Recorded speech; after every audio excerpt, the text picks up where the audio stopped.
आज मैं बहुत ही इंटरेस्टिंग टॉपिक आपसे डिस्कस करूंगा फजान स्ट्रूम, ठीक है, जो कि यह है आयनिक कैरेक्टर और कोवलेंट कैरेक्टर, यानी ऐसे कह लें कि covalent nature in ionic compound को एक्सप्लेन करता है। तो बहुत ही इंटरेस्टिंग टॉपिक है, आपको बहुत मजा आएगा। अच्छा चलो, फजान स्ट्रूम को समझने से पहले इस बात को समझें कि कोई कंपाउंड क्यों आयनिक हो जाता है और कोई कोवलेंट क्यों होता है। पहले इस बात को समझो, ठीक है।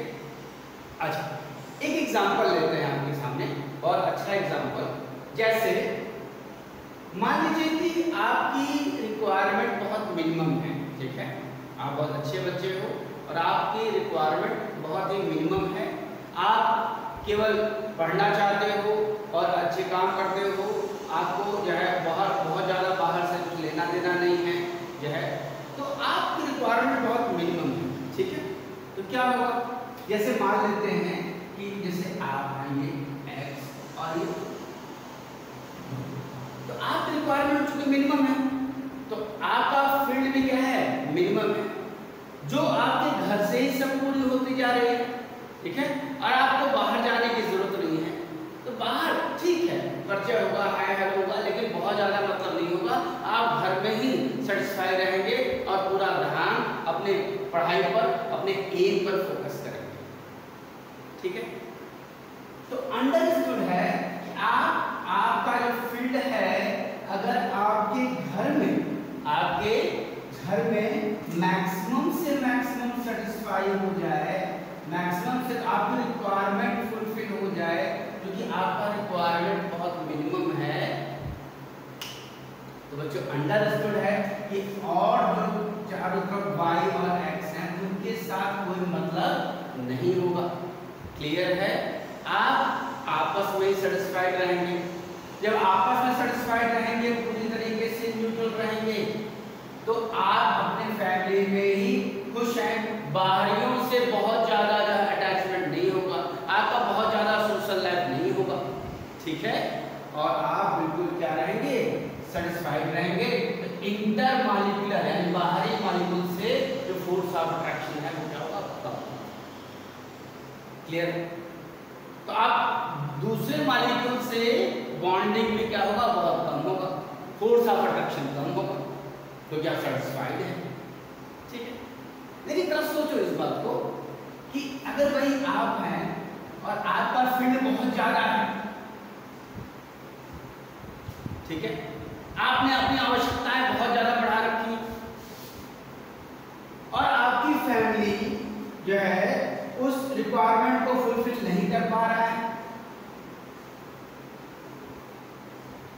बात समझ में, तो उस रिक्वायरमेंट को जो फुलफिल नहीं कर पा रहा है, तो आप अपने रिक्वायरमेंट को फुलफिल करने के लिए जो है बाहर से बहुत सारे और जो है फील्ड से आप सेटिस्फाई करेंगे, अपने रिक्वायरमेंट फुलफिल करेंगे। आपकी रिक्वायरमेंट जो है फुलफिल नहीं हो पा रही है अपने घर से, तो उसको फिल करने के लिए बाहर से बहुत ज्यादा जो है लोगों से अटैच होंगे अपनी रिक्वायरमेंट फुलफिल करने के लिए, क्योंकि आप अपनी आवश्यकताओं को बहुत ज्यादा बढ़ा रखे हैं, ठीक है। तो क्या होगा, आपकी आवश्यकता तो फुलफिल हो जाएंगी, लेकिन आप जो है चारों तरफ से झगड़े रहोगे, क्लोज पैक रहोगे तो किस टाइम मूव नहीं कर सकते, क्योंकि चारों तरफ से जो है फंसे हुए,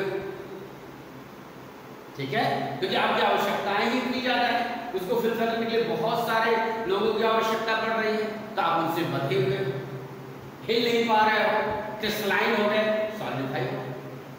लेकिन यहाँ पर आवश्यकता पूरी तरह से फुलफिल हो गई, सेटिस्फाइड हो गए, तो बाहर के फील्ड की बाहर से यूटिलाइज करने की कोई जरूरत नहीं है। तो इंटर मॉलिक्यूलर, दो मॉलिक्यूल्स के बीच में फोर्स ऑफ अट्रैक्शन बहुत कम होगा और मॉलिक्यूल आसानी से एस्केप कर सकता है, लाइट रहेगा, ठीक है, क्रिस्टलाइन कम होगा, कोवलेंट ज्यादा।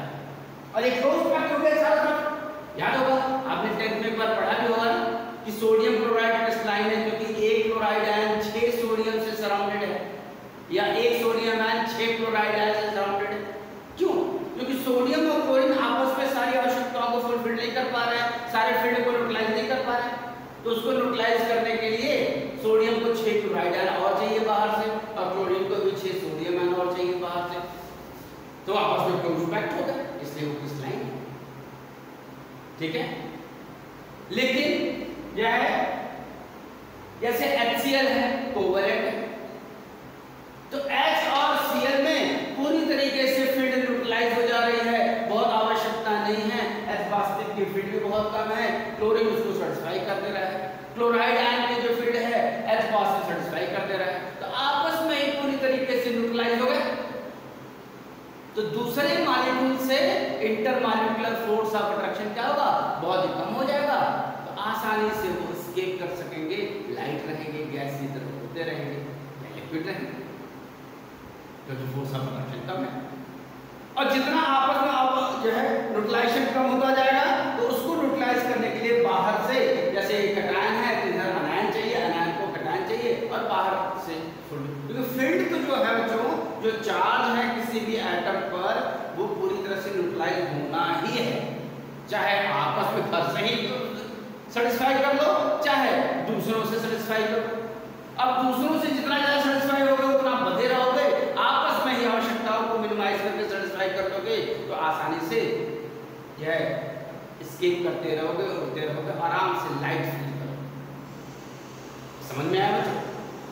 ठीक उसी तरीके से यहाँ पर फजान भी इसी कॉन्सेप्ट को लेकर के डिस्कस करते हैं। जितनी ज्यादा फील्ड न्यूट्रलाइज होगा कटायन और अनायन का, उतनी ज्यादा कोवैलेंट होगा, और जितना फील्ड कम न्यूट्रलाइज होगा, तो उसको न्यूट्रलाइज करने के लिए फिर बाहर से आयंस, अपोजिट आयंस क्या होगा? अट्रैक्ट करेंगे, और अट्रैक्ट करके उसको सेटिस्फाई करेंगे, न्यूट्रलाइज करेंगे। न्यूट्रलाइज तो होना ही है, चार्ज है तो न्यूट्रलाइज होना है, तो फिर जगह क्रिस्टलाइन होता जाएगा। क्लियर है? एक बेसिक कॉन्सेप्ट समझ में आया। अब इसी चीज को हम लोग फजान रूल्स के बेसिस पर समझते हैं। ठीक है, देखिए बहुत ध्यान से मुझे देखिए, बहुत ही इंटरेस्टिंग है। मेरा कहने का मतलब मैं आपको जल्दी से एक शॉर्ट में भी बता दे रहा हूं फिर से, कि अगर किसी भी कटायन का किसी भी अनायन से फील्ड कंप्लीटली न्यूट्रलाइज हो जाए या मैक्सिमम न्यूट्रलाइज हो जाए, तो जो रिमेनिंग फील्ड होगा उसको न्यूट्रलाइज करने के लिए दूसरे मॉलिक्यूल से अट्रैक्शन बहुत ही कम होगा, उतना सॉफ्ट होगा, लिक्विड होगा या गैस होगा, उतना ही ज्यादा कोवैलेंट होगा की बात है। और जितना कटायन अनायन में फील्ड कम न्यूट्रलाइज होगा, तो अनायन का भी फील्ड बचा रहेगा और कटायन का भी फील्ड बचा रहेगा। तो कटायन को क्या चाहिए? अनायन चाहिए चारों तरफ, अनायन को क्या चाहिए? कटायन चाहिए। तो चारों तरफ से अनायन और कटायन आपस में घिरे रहेंगे और उतने क्लोज पैक्ड रहेंगे, उतने क्रिस्टलाइन रहेंगे। बेसिक कॉन्सेप्ट यही है। बात हो? अब इसी चीज को हम लोग फजान रूल्स के माध्यम से समझते हैं। ठीक है, जरा देखिए, और मैं आपके लिए बड़ा इंटरेस्टिंग एक स्लोगन तैयार करता हूं, उसी स्लोगन से ही आपको सारे क्वेश्चंस को सॉल्व करना है। ठीक है, और उसके बाद फर्दर इसमें सॉल्युबिलिटी और आनी मोबिलिटी की भी थोड़ी बातें कर लेंगे हम लोग इसी की बेसिस पर। ठीक है, चलिए स्टार्ट करते हैं। मान लेते हैं कि जैसे ये कटायन,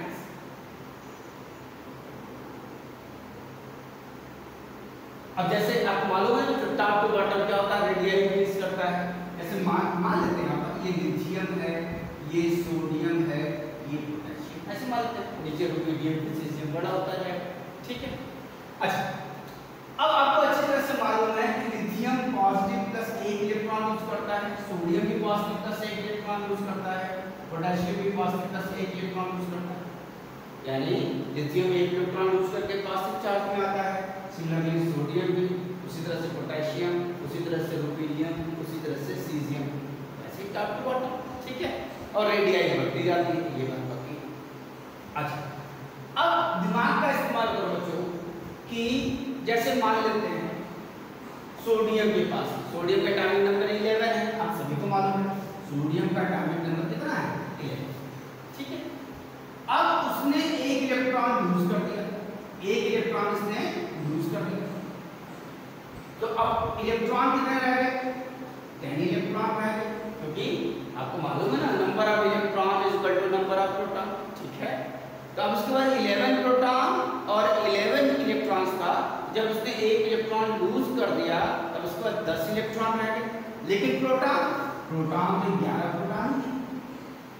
चलो दिमाग का इस्तेमाल करिए कि 10 इलेक्ट्रॉन और 10 प्रोटॉन, 10 नेगेटिव चार्ज 10 इलेक्ट्रॉन और 10 पॉजिटिव चार्ज न्यूट्रल हो जाएंगे, ठीक है। लेकिन इसके पास तो अभी 11 प्रोटॉन है, एक प्रोटॉन ज्यादा है।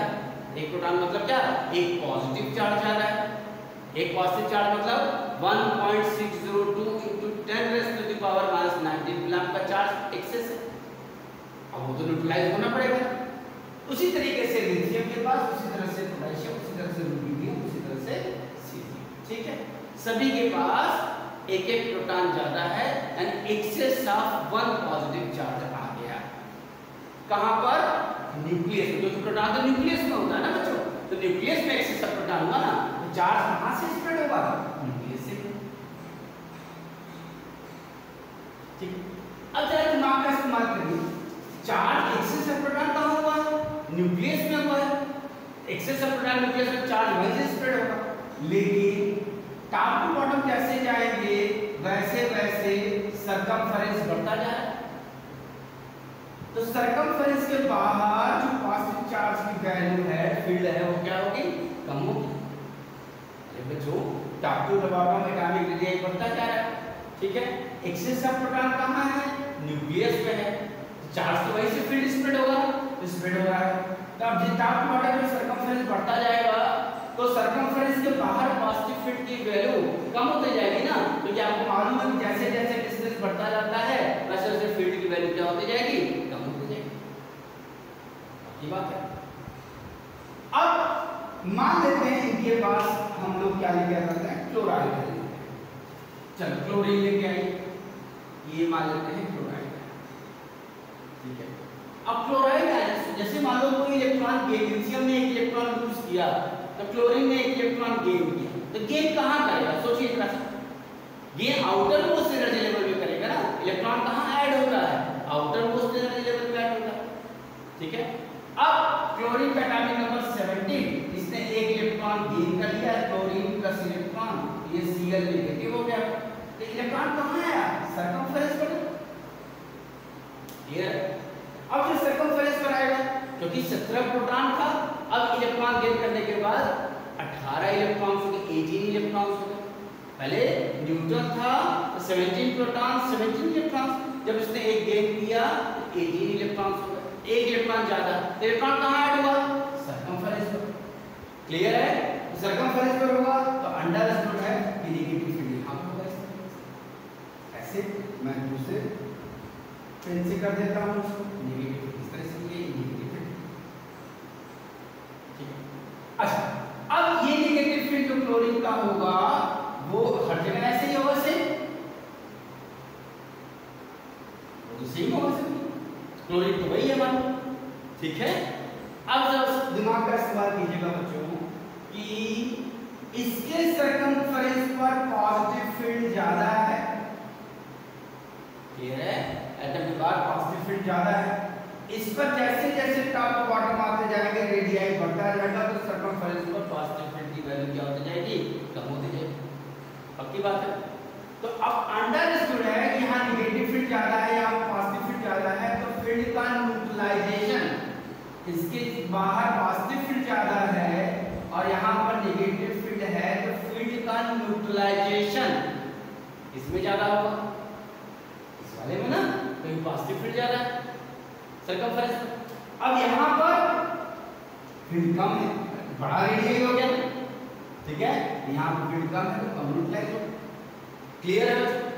अब समझिए ये जो ज्यादा न्यूट्रलाइज हो गया तो इसको फर्दर न्यूट्रलाइज, जो रिमेनिंग फील्ड है पॉजिटिव फील्ड या नेगेटिव फील्ड जो बचा होगा उसको न्यूट्रलाइज करने के लिए बाहर से और कटायन को अनायन को कटायन ज्यादा आवश्यकता होगी या कम आवश्यकता होगी, कम होगी ना, क्योंकि ज्यादा आपस में न्यूट्रलाइज हो गया, समझ में आई बात। जब ज्यादा न्यूट्रलाइज हो गया तो बाहर से उसको रिमेनिंग फील्ड जो है कैटायंस के और एनायंस के, उसको न्यूट्रलाइज करने के लिए कम अपोजिट आयंस की जरूरत पड़ेगी, इसलिए शेयरिंग ज्यादा हुआ, न्यूट्रलाइजेशन ज्यादा हो गया। अब जैसे टॉप टू बॉटम आते रहेंगे बच्चों, वहां पर फील्ड का न्यूट्रलाइजेशन कम होता जा रहा है, ये सरकमफ्रेंस पर पॉजिटिव फील्ड कम हो रहा है, ठीक है। तो उसको न्यूट्रलाइज करने के लिए अब यहाँ पर थोड़ा न्यूट्रलाइज है, कम न्यूट्रलाइज होना, बचा हुआ वो इधर भी होने चाहिए, इधर भी होने चाहिए, इधर ताकि पूरा न्यूट्रलाइज हो सके, चार्ज तो पूरा न्यूट्रलाइज होना ही, तो इधर से भी न्यूट्रलाइज होगा, इधर से भी होगा, ऐसे होगा। तो इसको पूरी तरह से न्यूट्रलाइज करने के लिए नंबर ऑफ क्लोराइड ज्यादा चाहिए या कम चाहिए? ज्यादा चाहिए ना। अब ओवरऑल एक पॉजिटिव एक नेगेटिव है, तो कुछ इस तरीके से अरेंजमेंट होगा ताकि जितने कैटायंस हैं जो है एनायन से सराउंडेड होंगे, उतने ही एनायन कैटायन से भी सराउंडेड हो, ताकि ओवरऑल रेशियो क्या हो, 1:1 को हो जाए। तो ये कैटायन अपना है, एक पॉजिटिव और एक नेगेटिव, ओवरऑल न्यूट्रल होना है। तो मेरा कहने का मतलब ये हुआ बच्चों कि जितना स्मॉलर कैटायन होगा, ध्यान से जरा समझिए, जितना स्मॉलर कैटायन होगा पॉजिटिव फील्ड सरकमफेरेंस उतनी ज्यादा होगी, ठीक है। और वो छोटा साइज में है तो एनायन का फील्ड इसको ज्यादा से ज्यादा कवर कर सकेगा, तो ज्यादा से ज्यादा फील्ड न्यूट्रलाइज हो जाएगा, ठीक है। बची हुई फील्ड बहुत कम होगी, तो उसको न्यूट्रलाइज करने के लिए और मॉलिक्यूल्स की और अपोजिटली चार्ज आयन की यूनियन से बहुत ही कम आवश्यकता पड़ेगी, उतनी ज्यादा क्या होगा। जैसे टॉप टू बॉटम जाते जाएंगे तो सरकमफेरेंस बड़ा होता जाएगा और पॉजिटिव फील्ड इधर कम है, तो अब अंडरस्टूड है कि इसको कम फील्ड न्यूट्रलाइज कर पाएगा, तो उसको पूरा न्यूट्रलाइज करने के लिए नंबर ऑफ एनायन फील्ड चारों तरफ ज्यादा चाहिए, ठीक है। जब ज्यादा चाहिए तो चारों तरफ से एनायन से जकड़ा रहेगा, उसी तरह से एनायन भी, अब इसका जब कैटायन का फील्ड कम न्यूट्रलाइज होगा तो एनायन का भी कम न्यूट्रलाइज होगा, क्लियर है। फील्ड बैलेंस सेम होगी, तो एनायन को चारों तरफ कैटायन चाहिए, कैटायन को चारों तरफ एनायन चाहिए, और जितना चारों तरफ जकड़ा रहेगा उतनी ज्यादा क्या हो जाएगा, क्रिस्टलाइन हो जाएगा, क्लियर हुई बात। अच्छा, इसका मतलब क्या हुआ? इसका मतलब ये हुआ कि जितना स्मॉलर कैटायन होगा, यानी स्मॉलर द कैटायन, ठीक है, ग्रेटर विल बी, अच्छा तो एक बात मैं आपको बताऊं, greater will be what, polarising power, cation के न्यूट्रलाइजेशन के पावर को, क्लियर है कि कैटायन के न्यूट्रलाइजेशन के पावर को पोलराइजिंग पावर कहते हैं। तो जितना स्मॉल कैटायन होगा उतना फील्ड को ज्यादा से ज्यादा न्यूट्रलाइज करेगा एनायन के, क्योंकि सरकमफेरेंस पे ज्यादा फील्ड होगा, तो उतनी ज्यादा उसकी पोलराइजिंग पावर, पोलराइजिंग पावर। तो कैटायन के लिए वर्ड यूज करते हैं पोलराइजिंग पावर, क्लियर है। तो smaller the cation greater will be polarising power, ठीक है। और जब पोलराइजिंग पावर जब होगा तो ग्रेटर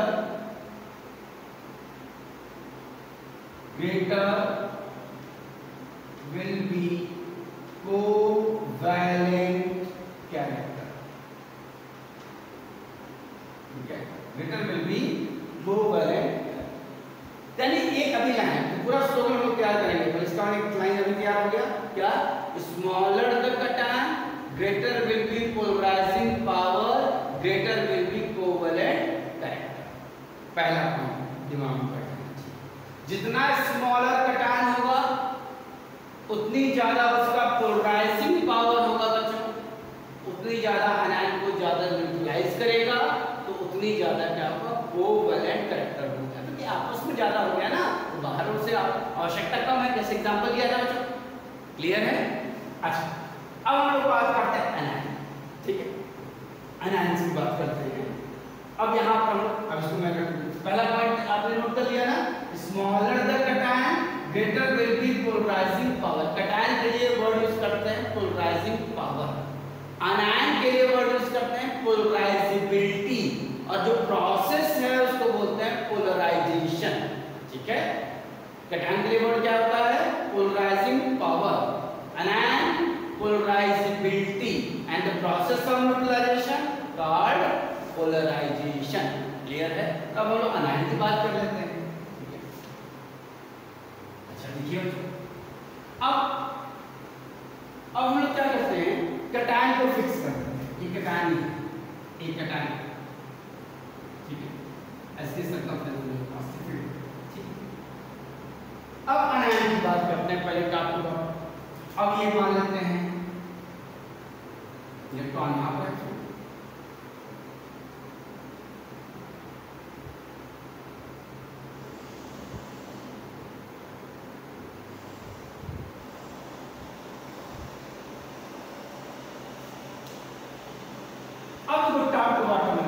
एग्जांपल ले लेते हैं। ये क्या है, ये मान लेते हैं फ्लोरीन है, ये क्लोरीन है, ये ब्रोमीन है, नीचे आयोडीन है, top to bottom fluorine chlorine bromine iodine astatine है, मालूम है ना आपको, ठीक। अब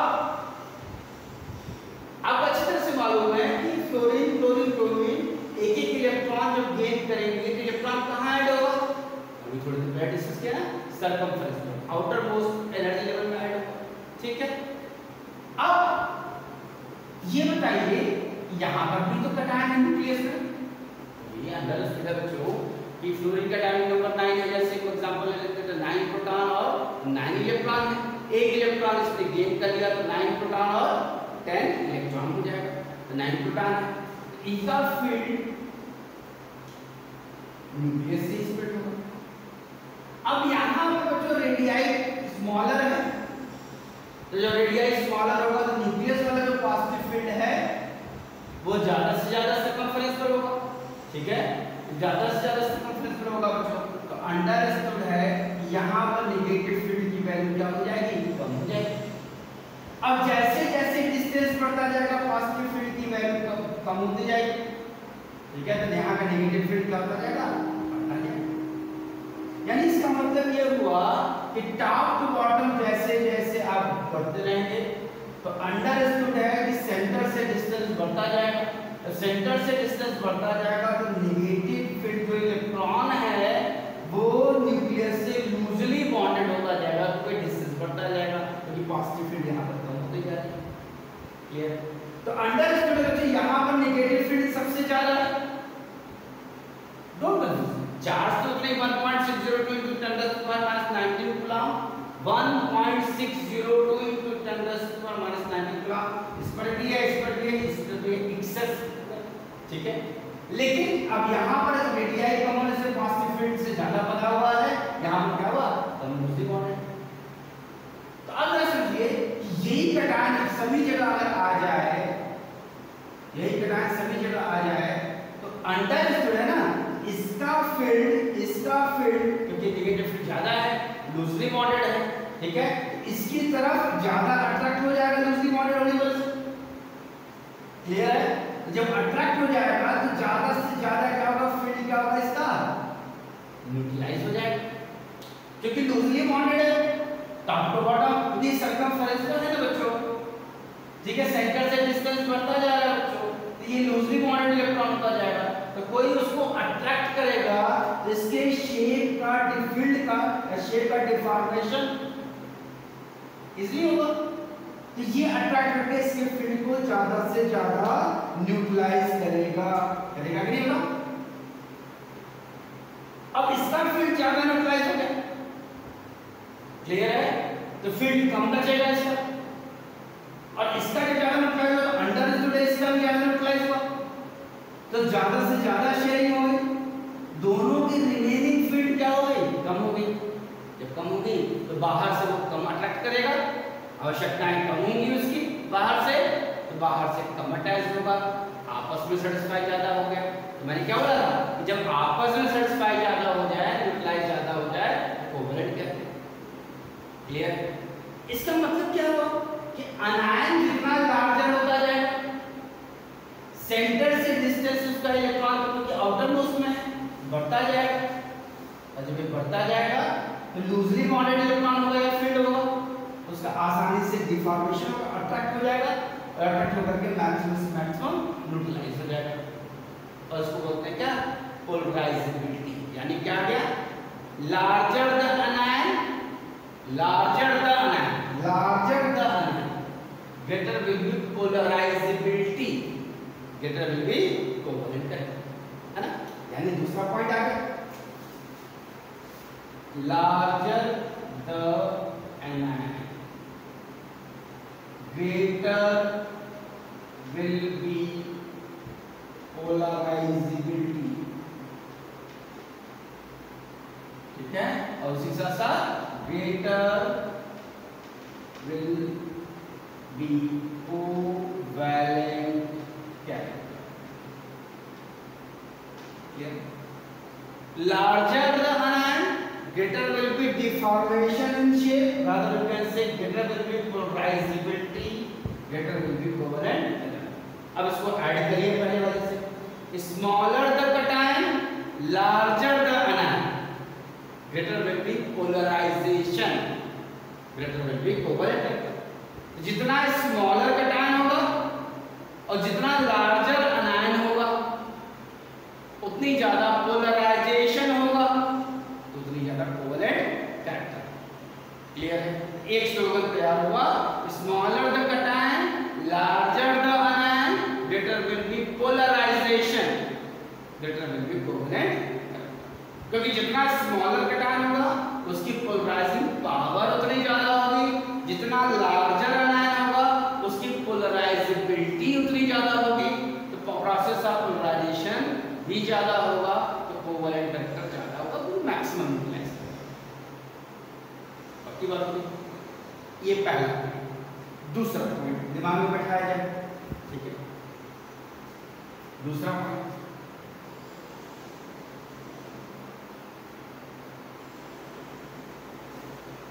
अब जैसे बच्चे एक हम ले लेते हैं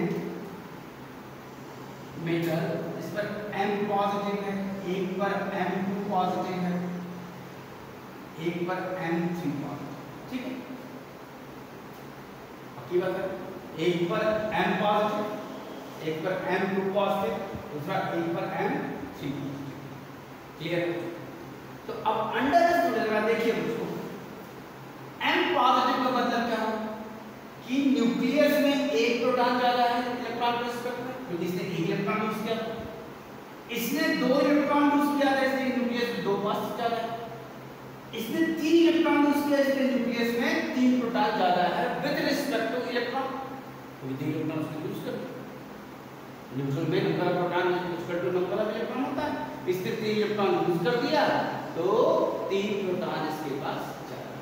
ठीक है, अब आप मुझे ये सोच के बताइएगा कि एक पर, अच्छा ये तो आपको अच्छी तरह से मालूम है ना कि जैसे जैसे प्रोटॉन न्यूक्लियस में ज्यादा होता जाता है वैसे वैसे force of attraction towards nuclear, इसको बोलते हैं सेंट्रीपिटल फोर्स, बढ़ता जाता है, तो रेडियाई क्या होता जाता है, कम होता जाता है। तो जैसे देखो दिमाग का इस्तेमाल करो, जैसे जैसे पॉजिटिव चार्ज बढ़ता जाएगा, ठीक है, न्यूक्लियस में प्रोटॉन भी ज्यादा होता जाएगा, तो force of attraction towards nucleus बढ़ता जाएगा, किसका, इलेक्ट्रॉन का, इलेक्ट्रॉन नजदीक आते जाएंगे, तो रेडियाई क्या होती जाती है, जा रही है, कम होती जा रही है, और पॉजिटिव फील्ड बढ़ता है। प्रोटॉन्स एक से ज्यादा प्रोटॉन बढ़ते जा रहे हैं, एक पॉजिटिव, दो पॉजिटिव, तीन पॉजिटिव, और जैसे जैसे पॉजिटिव चार्ज बढ़ता जा रहा है रेडियाई कम होता जा रहा है, क्योंकि प्रोटॉन इलेक्ट्रॉन को रोटेट कर रहे हैं, सेंट्रीपिटल फोर्स बढ़ जा रहा है। ठीक बात है, तो सर्कमफ्रेंस में पॉजिटिव फील्ड की इंटेंसिटी बढ़ती जाएगी या कम होती जाएगी, सोचिएगा तो बढ़ती जाएगी ना। यहाँ पर पॉजिटिव फील्ड सबसे ज्यादा होगा, तीन पॉजिटिव चार्ज है, रेडियाई भी कम है और पॉजिटिव चार्ज भी ज्यादा है। यहाँ तो अब बताओ किसके सर्कमफ्रेंस में पॉजिटिव फील्ड सबसे ज्यादा है, किसके, थ्री पॉजिटिव वाले ना, तो किसका पोलराइजिंग पावर ज्यादा होगा, थ्री पॉजिटिव वाले का। तो कौन नेगेटिव आयन को ज्यादा से ज्यादा न्यूट्रलाइज करेगा, थ्री पॉजिटिव वाला। तो किसका कोवैलेंट ज्यादा होगा, क्लियर है? यानी जो एक और स्लोगन क्या होता है, एज द इंटेंसिटी, यानी you can say number of positive charge, as the intensity of positive field on the circumference increases, polarizing power increases. As the number of positive charge increases, polarizing power increases. और जितनी ज्यादा polarizing power होगा उतनी ज्यादा क्या होगा, covalent current.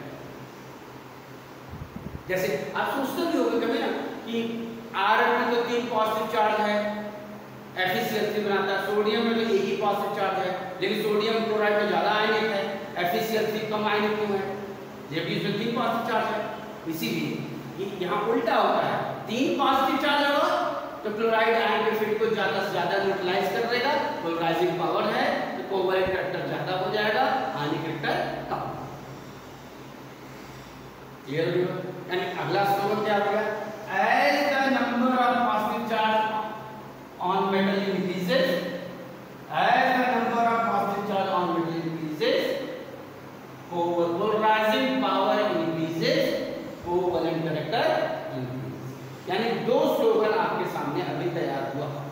पहला, smaller the cation larger the ion, smaller the cation larger the anion, greater will be polarization, greater will be covalent character। ठीक है।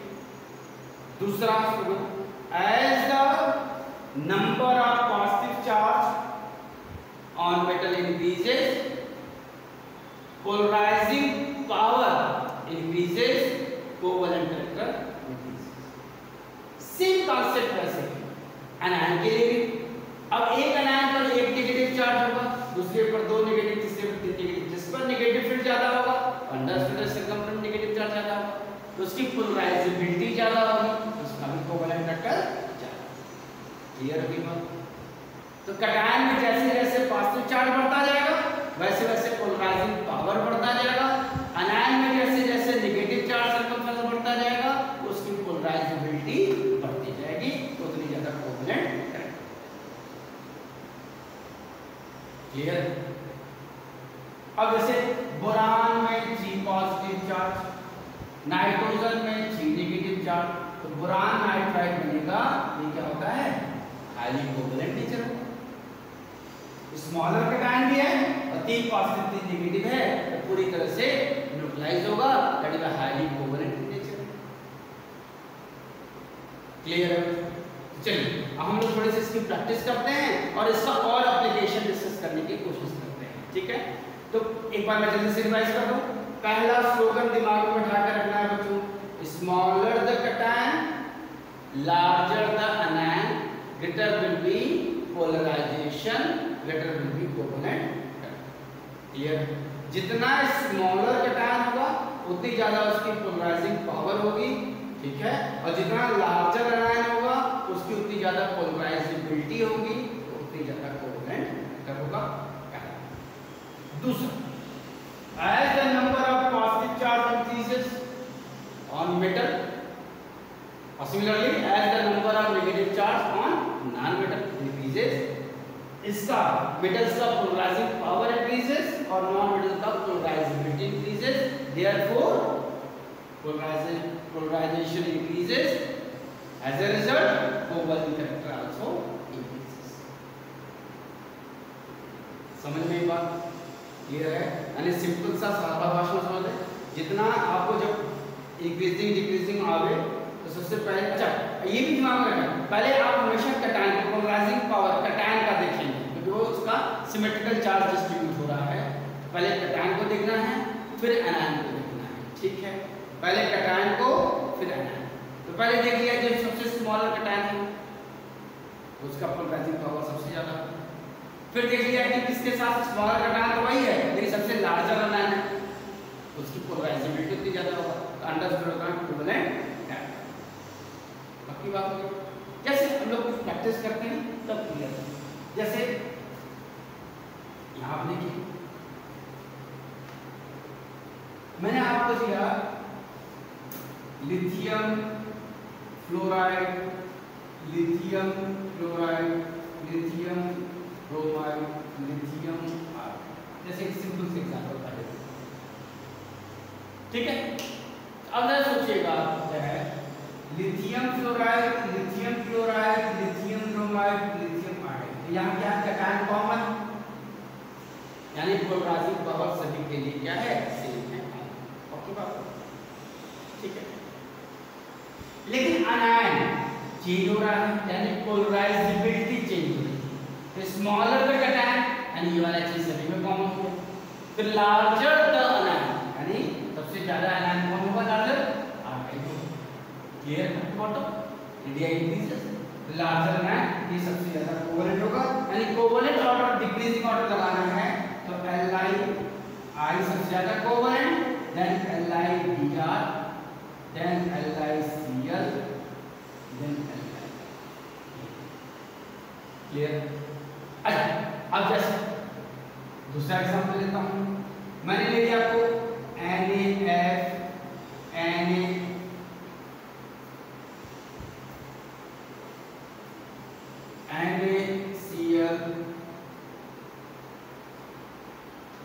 NaBr AlCl3 BCl ऐसे लेंगे, ठीक है। अब देखिए यहां सबसे पहले क्या लिखना है आपको, एज द इंटेंसिटी कटायन को आपको प्रेफरेंस देना है, तो यहाँ as the intensity of positive charge increases, यहाँ पर 3 पॉजिटिव चार्ज है, यहाँ 3 पॉजिटिव चार्ज, यहाँ पर 1 है, तो पहले 3 पॉजिटिव ले लेना, ठीक है।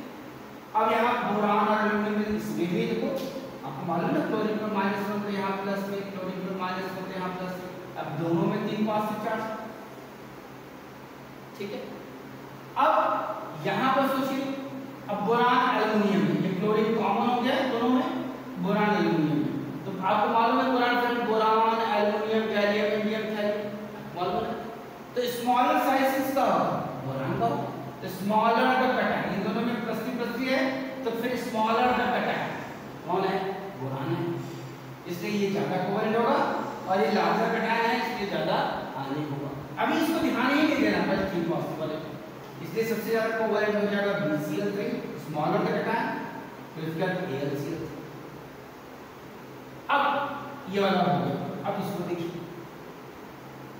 अब यहाँ पे NaF3 में सोडियम कॉमन है, ठीक है, तो अब लार्जर आयन कौन है, ब्रोमीन वाला, जिसकी पोलराइजेबिलिटी ज्यादा होगी बच्चे, इसलिए कोवलेंट भी ज्यादा होगा, NaBr, फिर देन NaCl, देन ये decreasing order of covalent character, decreasing order of covalent character. जैसे आपको आप ये मैं दे दूं SF2 SF4 SF6, सल्फर मालूम है -1 + 2 -1 + 4 -1 + 6, ठीक है। अब ये सारे के सारे कोवलेंट, सारे नॉन मेटल हैं, सारे के सारे कोवलेंट है, ये तो क्लियर है, लेकिन इसमें भी एग्जामिनर पूछता है कि कौन ज्यादा कोवलेंट है, अरेंज कोवलेंट है, तो अंडरस्टूड है कि यहाँ पर सभी में फ्लोरीन, अच्छा कहीं क्लोरीन भी आ गया उससे कोई मतलब, पहले कटायन को देखना है, ठीक है। तो अब अंडरस्टूड है बच्चों, यहाँ पर देखिए यहाँ +6 है, as the number of positive charge increases polarising power increases covalent character increases, that is why यहाँ पर SF6 सबसे ज्यादा कोवलेंट, देन SF4, देन उसके बाद SF, ये decreasing order of covalent character. अच्छा इसका उल्टा कर देंगे तो आपको मालूम है आयनिक करेक्टर हो जाएगा, जैसे एग्जामिनर ने पूछ लिया PCl5 और PCl3 में कौन कोवलेंट, तो अंडरस्टूड है कि PCl5 ज्यादा कोवलेंट है देन PCl, क्लियर। एक दो और एग्जांपल लेते हैं, फिर उसके बाद लोग इसी का और एप्लीकेशन डिस्कस करते हैं, ठीक है।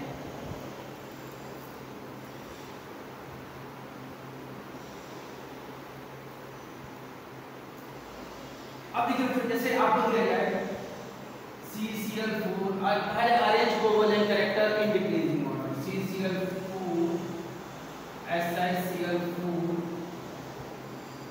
BeCl2 MgCl2 NaCl,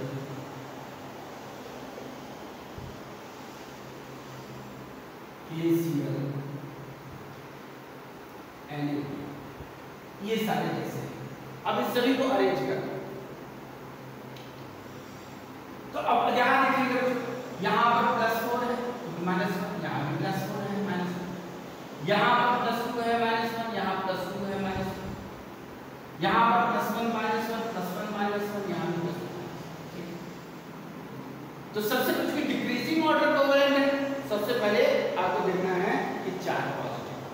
चार पॉजिटिव वाला कार्बन और सिलिकॉन क्या है। यहाँ पर ब्रोमीन भी लगा होता है उससे कोई मतलब, पहले आपको कटायन लिखना है। तो कार्बन वाला स्मॉलर है तो हमेशा कार्बन वाला कोवलेंट होगा, देन सिलिकॉन पे, चाहे सिलिकॉन में क्लोरीन लगा हो, ब्रोमीन लगा हो, आरडी लगा हो, उससे मतलब नहीं, पहले कार्बन स्मॉलर, क्लियर, कटायन फिर एनायन कटायन। तो कार्बन और सिलिकॉन, तो इसमें स्मॉलर कौन है, क्योंकि तो carbon, silicon, germanium, tin, lead, carbon family, तो कार्बन स्मॉलर है, यानी इसमें सबसे ज्यादा कोवलेंट। देन अब चार वाला आपने कर लिया, चार पॉजिटिव, अब आगे नंबर इसका दो पॉजिटिव, तीन पॉजिटिव वाला है। अब बेरिलियम और मैग्नीशियम, आपको मालूम है लाइन में बेरिलियम, मैग्नीशियम, कैल्शियम, कौन से बेरिलियम रेडियम, तो स्मॉलर कौन, बेरिलियम, इसलिए लिया जाए। Then MDCL, clear. अच्छा उसके बाद अब एक पॉजिटिव वाले, एक पॉजिटिव वाले में सोडियम, पोटेशियम, यहाँ पर भी सोडियम, तो अंडरस्टूड है कि कटायन पॉजिटिव चार्ज ये लार्जर है और सोडियम क्या है, स्मॉलर। तो पहले सोडियम ले लेंगे।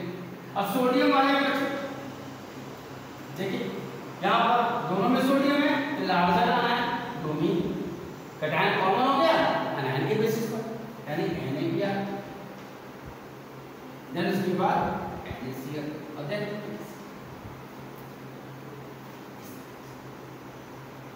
क्लियर है। तो आप इस तरीके से आयनिक कैरेक्टर और कोवलेंट कैरेक्टर को बड़े आसानी से सॉल्व कर सकते हैं, कंपेयर कर सकते हैं, ठीक है। अब यहाँ पर जो वर्ड यूज किया मैंने पोलराइजिंग पावर, उसका भी बहुत ज़्यादा यूज होता है और कई जगह अप्लाई करते हैं। जैसे एक दो एग्जाम्पल मैं और लूँगा, ठीक है। देखिए